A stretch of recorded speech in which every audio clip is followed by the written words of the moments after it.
Rio de Janeiro.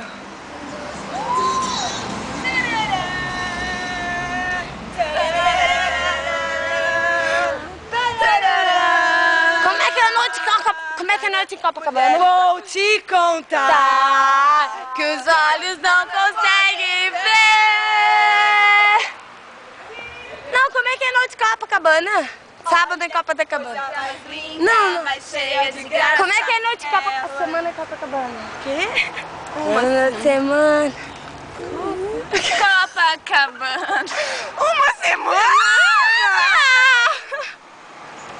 Copacabana. Eu trabalhei uma semana. Ui, a Gabi tá suada igual uma porca. Uma semana. Aqui tem até Jesus Luz.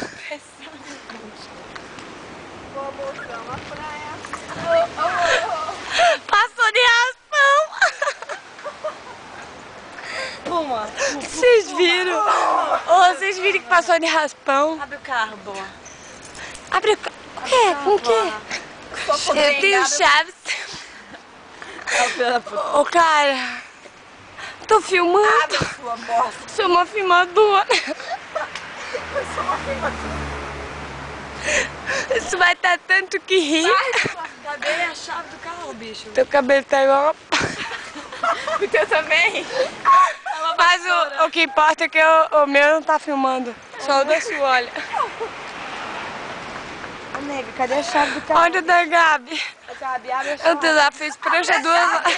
Ô, Gabi, abre o carro. A Gabi fez prancha desde as 8h30 quando eu avisei que a gente vinha. A gente saiu de casa às 11 horas.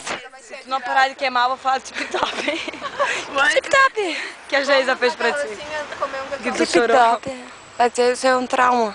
Eu sou trauma que a Geisa falou que eu faço desenho técnico. Eu nem faço desenho técnico mais. Tu faz? A Geisa ficou falando. Que? Meu Deus, não prova isso.